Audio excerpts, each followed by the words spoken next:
In the strokes of my brush, I find my world at Singhania Educational Institute, where colors speak my thoughts and the canvas listens.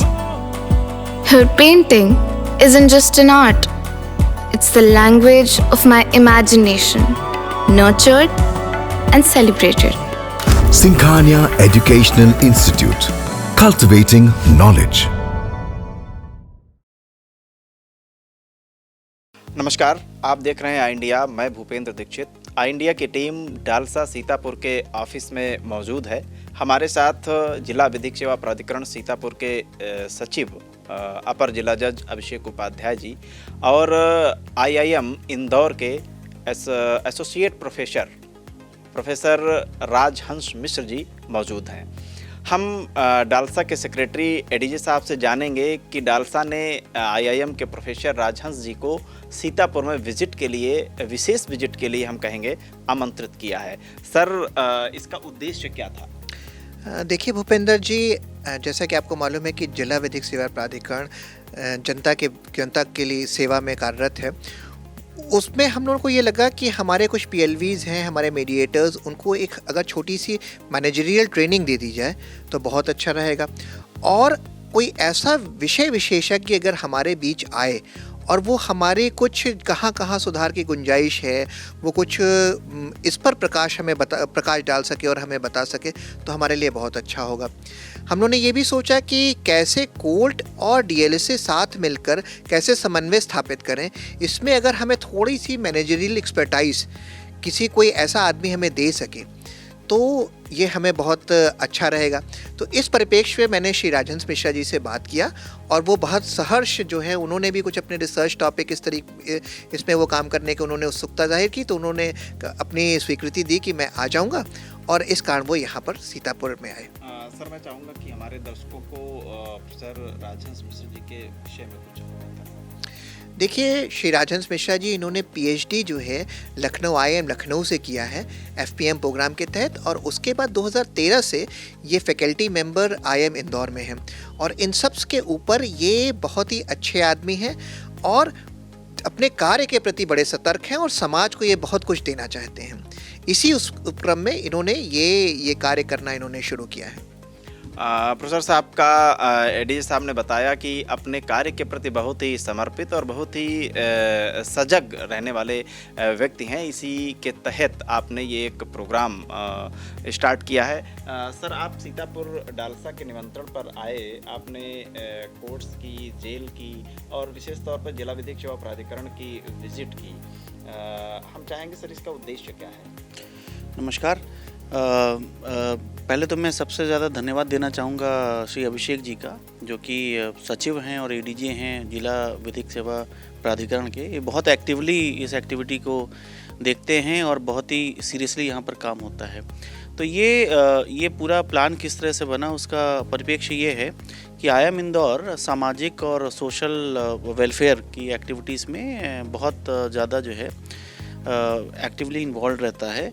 और उसका एक विशेष interest है कि हमारा जो expertise है, जो भी हमारे फैकल्टी मेंबर्स हैं, वो लोग कहीं ना कहीं समाज में वापस से उसको कहीं ना कहीं उसको कंट्रीब्यूट करें। तो इसी उपलक्ष्य में IIM इंदौर कई सारे जगह पे अपने स्तर पर काम करता रहता है। मैं यहाँ पर विशेषकर एक तरह से रिसर्च फील्ड स्टडी के लिए आया हूँ। और इसमें क्योंकि लीगल सिस्टम्स देश के फंडामेंटल सिस्टम्स के लिए मुझे लगता है बहुत ही इम्पॉर्टेंट है और बहुत सारी चीज़ें लीगल सिस्टम के अराउंड घूमती है। जब मैंने यहाँ विज़िट शुरू किया तो मैंने देखा कि जो हमारा जिला विधिक प्राधिकरण है उसका स्कोप बहुत वाइड है। लोगों को ये लगता है कि एक छोटी सी बिल्डिंग में चलने वाला एक छोटा सा कार्यालय है, पर अगर आप उसका पूरा स्कोप देखें और उसका पूरा इम्पैक्ट देखें पूरे न्यायिक व्यवस्था पर, उसका इम्पैक्ट बहुत ज़्यादा है। तो यहाँ पर इंटरमीडिएशन होता है। इंटरमीडिएशन मुझे लगता है बहुत ही सकारात्मक और बहुत महत्वपूर्ण व्यवस्था है, जो कि बहुत सारे ऐसे मसले हैं जो कि अननेसेसरली कॉम्प्लेक्स जो आपके न्यायिक सिस्टम्स उसमें फंसे रहते हैं, जो बहुत आसानी से केवल सारे स्टेक होल्डर्स को एक साथ बैठाल के केवल जो मिसकम्युनिकेशन है कई सारे केसेस में, या उनको ये समझा के कि न्यायिक व्यवस्था में आप जो है सालों बर्बाद करके जो आपको मिलेगा वो आप यहीं पर इसका निपटारा कर सकते हैं। और यहाँ पर देखा गया है कि काफ़ी सारे केसेस में लोगों को ये बात समझ में आती है और इसका फ़ायदा उठा के वो एक जटिल न्यायिक व्यवस्था से बच जाते हैं। न केवल बच जाते हैं बल्कि अपना समय, क्योंकि समय बहुत महत्वपूर्ण है, अपना समय, सिस्टम का समय और वो बचाते हैं और वो समय का इस्तेमाल करते हैं सही चीज़ों में लगाने के लिए, जिससे उनको या समाज को कुछ फ़ायदा हो। तो ये इस परिप्रेक्ष्य में कि जबकि इतने सारे केसेस यहाँ पर पेंडिंग हैं, इतने सारे लोग केस फाइल कर रहे हैं, उनको एक ऑप्शन दिया जाता है कि जिसमें एक साधारण तरीके से वो इन सब चीज़ों से बाहर निकल के और समस्या का समाधान प्राप्त करते हैं। क्योंकि कोर्ट लोग इसीलिए आते हैं, उनका कोई समस्या होती है, समस्या का समाधान मिलना ज़रूरी है। तो अगर समाधान एक ऑल्टरनेटिव रिजोल्यूशन मैकेनिज्म से मिल जाए, जिस पे आजकल काफ़ी जोर भी दिया जा रहा है न्यायिक सिस्टम में, तो मुझे लगता है उस परिप्रेक्ष्य में इंटरमीडिएशन काफ़ी महत्वपूर्ण है और जिला विधिक सेवा प्राधिकरण बहुत ही तन्मयता के साथ उसमें लगा हुआ है। और खासकर मैंने देखा है श्री अभिषेक जी उसको बहुत ही गंभीरता से लेते हैं और उन्हें पूरे सिस्टम को स्ट्रीमलाइन किया है। और मैंने उनके स्टाफ को भी देखा है, मैंने उनके कार्यप्रणाली को भी 2 दिन देखा है कि सॉल्यूशन ओरिएंटेड अप्रोच के साथ कि भाई अगर हम समय दे रहे हैं तो कुछ ना कुछ इसका आउटकम आना चाहिए जो सकारात्मक हो। तो पहला तो मेरा ये जिला विधिक प्राधिकरण के साथ एक्सपीरियंस रहा। मैं यहाँ पर आया हूँ ये सोच के कि कुछ ना कुछ मुझे ऐसे रिसर्च टॉपिक मिलेंगे जिसको एक्सप्लोर ऐसा किया जाए कि समाज के लिए कुछ फ़ायदेमंद हो। क्योंकि मैं सिस्टम डिज़ाइन और टेक्नोलॉजी मैनेजमेंट इस सब एरिया में काम करता हूँ और मुझे ऐसा लगता है कि टेक्नोलॉजी ऐसी चीज़ है जो भारत जैसे देश के लिए गेम चेंजर साबित हो सकती है और हमने देखा है बहुत सारी जगहों में हो भी रही है।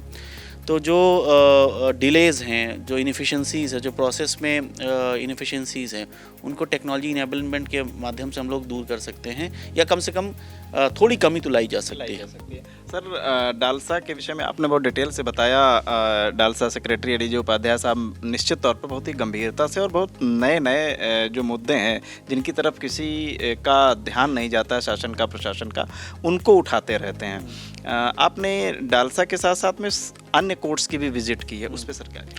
तो मैंने उपाध्याय जी के साथ लगभग सारी कोर्ट्स का विज़िट किया और लगभग सारी कोर्ट्स में ये पाएगा कि जो हमारे जजेस हैं वो बहुत ही जिसको बोलते हैं लग के काम कर रहे हैं, पर हर जगह वर्कलोड बहुत ज़्यादा है।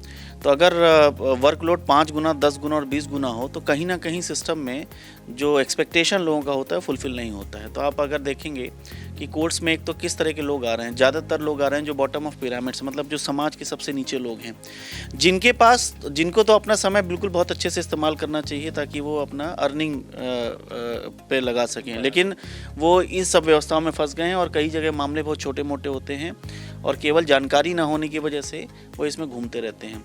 लेकिन वर्कलोड इतना ज़्यादा है कि ये चाहते हुए भी कोर्ट्स की उनको जो है समय पे न्याय मिल जाए, नहीं मिल पाता है।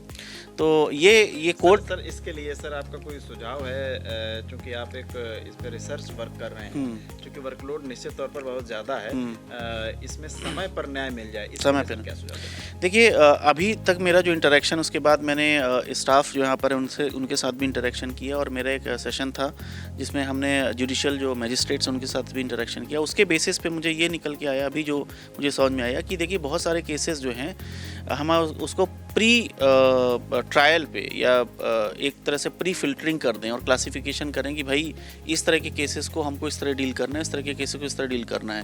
एक पॉइंट बताएगा कि बहुत सारे बोगस केस होते हैं जिसमें किसी को कोई फ़ायदा नहीं है, सब लोग उसमें परेशान हो रहे हैं। तो अगर बोगस केसेस को हम पहले से आइडेंटिफाई कर लें और उसको चैनलाइज कर दें ताकि जो सही में रियल केसेस हैं उन पर ज़्यादा रिसोर्स जा सके। देखिए, मैनेजमेंट की ज़रूरत तभी होती है जब आपके पास रिसोर्स कंस्ट्रेंट है। अगर रिसोर्स बहुत ज़्यादा है तो मैनेजमेंट की ज़रूरत ही नहीं, सबको मिल जाएगा। तो जहाँ पर रिसोर्स कंस्ट्रेंट है तो मुझे लगता है कोर्ट सिस्टम जो जुडिशरी सिस्टम है उसको तो मैनेजल प्रैक्टिसेस को फॉलो करने की बहुत ज़रूरत है। तो प्रोसेस ऑप्टिमाइजेशन होना चाहिए।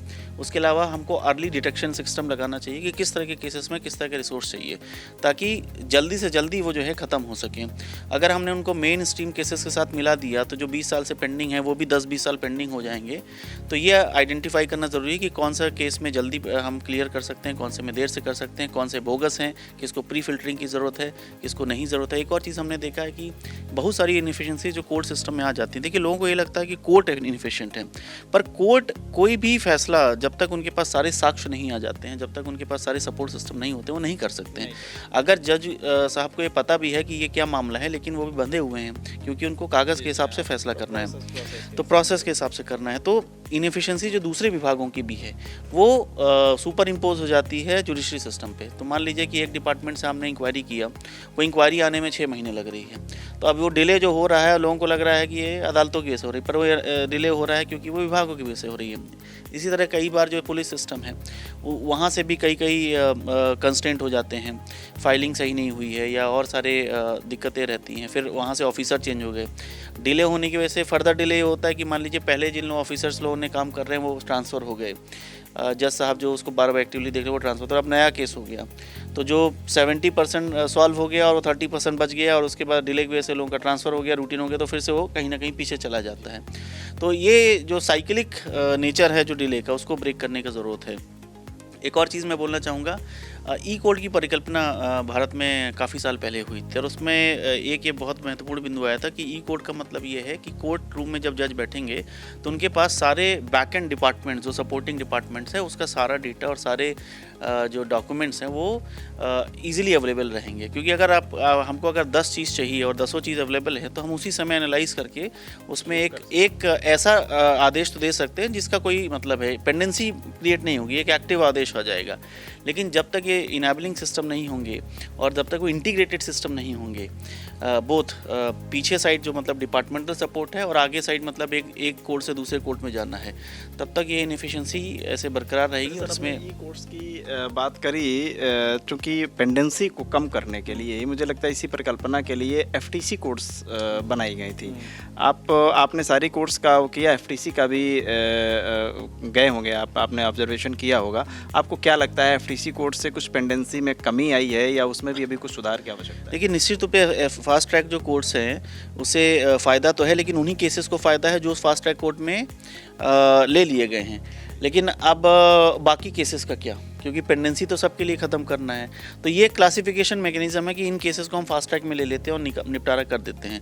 तो फास्ट ट्रैक कोर्ट का जो आउटकम है ये भी दिखाता है कि अगर आप प्रॉपरली उसको क्लासीफाई करके और उसको रिसोर्स दे दें तो कोर्ट सिस्टम बहुत जल्दी डिस्पोज कर देगा।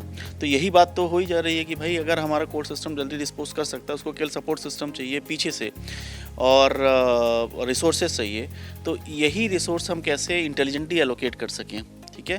और उसके लिए हमको अर्ली डिटेक्शन करना पड़ेगा, ज़्यादा से ज़्यादा कोशिश करनी पड़ेगी कि बोगस केसेस नहीं आए। तो एक स्टेप ये है कि जो नए केसेस आ रहे हैं उनको जल्दी डिस्पोज करें, और दूसरा स्टेप ये है कि जो पुराने पड़े हैं उनको धीरे धीरे करके हम उसका निष्पादन करते रहें। लेकिन कई सारे मैं बोलूँगा कि जो न्यायिक व्यवस्था है और जिसमें कई लोग आते हैं, जजेस आते हैं, एडवोकेट आते हैं, जो आप एप्लीकेंट्स रहते हैं वो आते हैं, विभिन्न डिपार्टमेंट्स आते हैं, पुलिस आते हैं, सब लोग अपने अपने स्तर पे प्रयास कर रहे हैं, ऐसा नहीं कि प्रयास नहीं हो रहा है।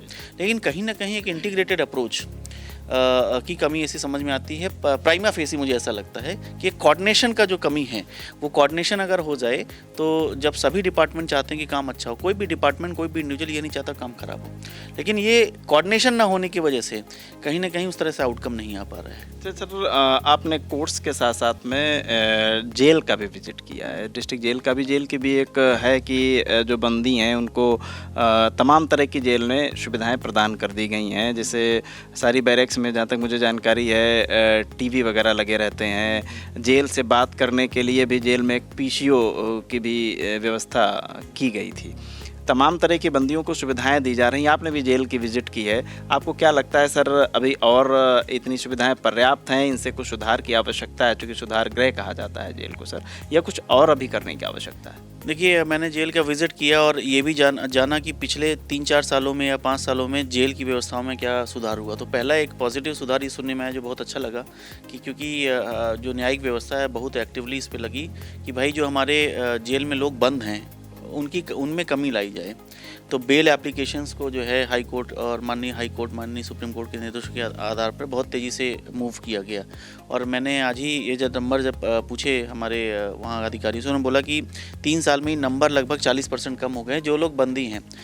अब इसका कई सारे फ़ायदे हैं। पहले तो वो लोग जो कि केवल इसलिए फंस गए हैं जो कि व्यवस्था में डिले हो रहा है, तो मुझे लगता है जेल में रहना ही अपने आप में एक सज़ा है। 3 साल बाद उनको अगर छूट भी जाएंगे तो वो सज़ा तो झेल ही लिए, मानसिक तौर से और शारीरिक तौर से, और जो उनका बाहर नौकरी या जो भी उद्योग धंधे कर रहे थे वो सब तौर पे वो एक सज़ा है जो इरेपरेबल कॉस्ट है। उसको वापस से कभी हम लॉस है जो कभी वापस मिल नहीं सकता है।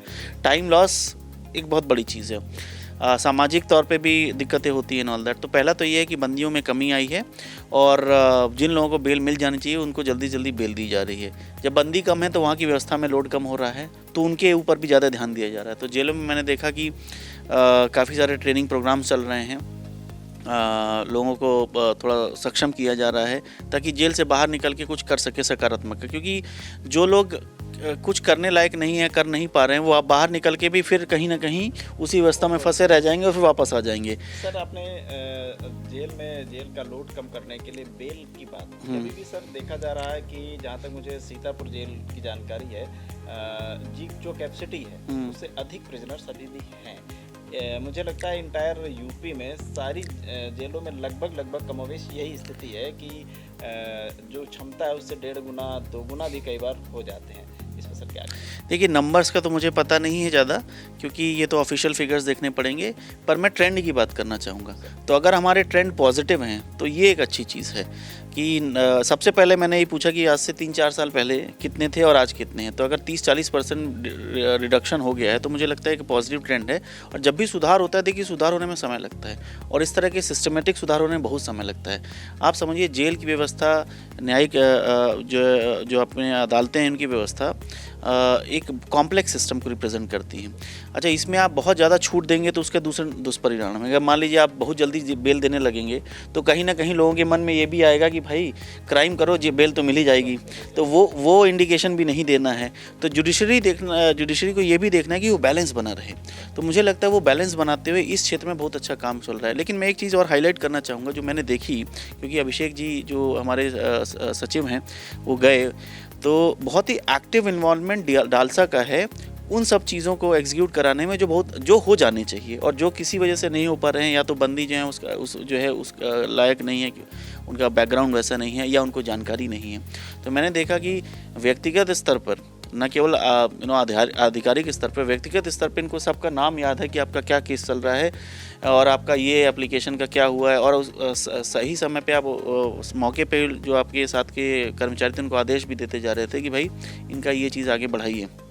जेल में भी एक न्यायिक सेवा प्राधिकरण का एक ऑफिस खुला हुआ है, और वो खुलने के बाद वहाँ के लोगों को काफ़ी जागरूकता है, और जो काम नियम के अनुसार हो जाने चाहिए वो हो रहे हैं, और उससे लोगों को बहुत लाभ मिल रहा है। सर, आपने सीतापुर कोर्ट्स और जेल के साथ साथ में कई अन्य जनपदों के भी कोर्ट्स और जेल की विजिट की होगी शायद, वहाँ की तुलना में सीतापुर के विषय में क्या कहना?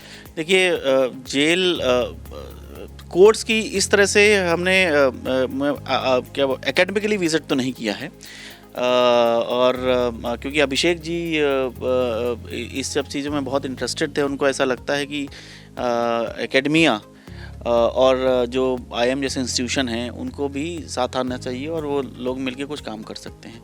तो इसीलिए जैसे ही उन्होंने बोला तो मैं तुरंत ही राज़ी हो गया, और हमने एक विज़िट किया। तो अकादमिक रूप से हमने तो कभी विज़िट नहीं किया, किसी अन्य परिप्रेक्ष्य में, किसी अन्य कार्य के उसमें किया है। लेकिन फिर भी मैं बोल सकता हूँ कि ये सीतापुर जो है बहुत ही फ्रंट रनिंग है इन टर्म्स ऑफ सुधार, जो मुझे लगता है। तो सुधार के क्षेत्र में काफ़ी जागरूक हैं। जितने भी मैंने जुडिशियल ऑफिसर से बात किया वो काफ़ी जागरूक हैं और बहुत कंसर्न है कि ये सुधार होने चाहिए। तो मुझे लगता है जागरूकता, अवेयरनेस और जो कंसर्न रहने की प्रवृत्ति है वो पहला स्टेप है किसी भी सुधार को आगे ले जाने के लिए, क्योंकि सब लोग ये चाहते हैं कि सुधार हो। तो इसके लिए मैं सीतापुर के जितने भी हमारे न्यायिक अधिकारी सिस्टम में जितने भी लोग लगे हैं, हर व्यक्ति इम्पोर्टेंट है। उसको धन्यवाद दूंगा। और ख़ासकर बहुत बहुत धन्यवाद दूंगा अभिषेक जी को, जो कि जिन्होंने एक पूरा सिस्टम को सेंसिटाइज करने का काम कर रहे हैं। और लोगों को ये शायद बहुत सारे लोगों को पहले ये पता भी ना हो कि भाई न्यायिक सेवा प्राधिकरण जो है वो इतना इम्पैक्टफुल मीडियम हो सकता है पूरी न्यायिक व्यवस्था में। ये इस दिशा में एक बहुत अच्छा काम किया है। सर ने आपको बताया कि किस तरह से जेल का में जो लोड है प्रिजनर्स का उसको कम करने के लिए, और विशेष तौर पर न्याय विभाग में कोर्ट्स का जो बर्डन है उसको कम करने के लिए जो प्रयास किए जा रहे हैं, विधिक सेवा प्राधिकरण के द्वारा जो प्रयास किए जा रहे हैं, तमाम मामले ऐसे हैं जिनको विधिक सेवा प्राधिकरण के पहल के द्वारा सॉर्ट आउट कर लिया जाता है। हम एक बार फिर आपको ले चल रहे हैं एडीजे उपाध्याय साहब के साथ पास में, जो जिला विधिक सेवा प्राधिकरण के सेक्रेटरी हैं, और तमाम ऐसे मामलों को निपटाने में आपकी अहम भूमिका रहती है। सर, आपने चूँकि प्रोफेसर साहब को बुलाया, एक ये नई पहल है जिला विधिक सेवा प्राधिकरण के सीतापुर के द्वारा। भविष्य में इस तरीके की आपकी क्या योजनाएं हैं, हमारे दर्शकों से? देखिए, अप्रैल में मेरा ट्रांसफ़र है यहाँ से, लेकिन तब तक जब और उसके बाद भी जो नए लोग आएंगे, वो जो ये सब चीज़ें परंपराएं डाली जा रही हैं, वो नए लोग इसको निश्चित तौर से इसको आगे बढ़ाएंगे। और इस तरीके की एकेडमिक और स्क्यूटिंग एजेंसी से मिलकर हम लोग काम करेंगे। हम लोग कुछ साइकोलॉजिस्ट को भी बुलाएंगे, कुछ रिसर्च ओरिएंटेशन काम चलेगा, और जैसा हमें सालसा से निर्देश मिलता रहेगा, हम सालसा की नीतियाँ, नालसा की नीतियों को आगे बढ़ाने के लिए हर भरसक प्रयास करते रहेंगे। और ये कोशिश करेंगे कि कैसे जो है हमें जो एकेडमी से इनपुट मिल सके, एक एक्सपर्टाइज ओपिनियन मिल सके, उसको हम लोग कैसे जो है आगे की ओर ले जा सकेंगे।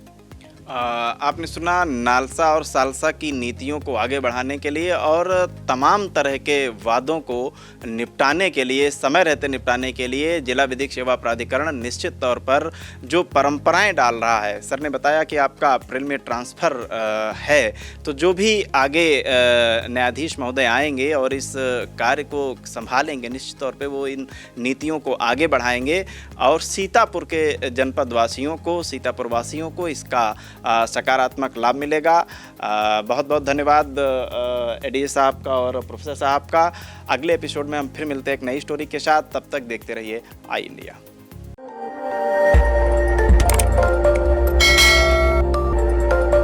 खबर आपकी, नजर हमारी। देखते रहिए आई इंडिया।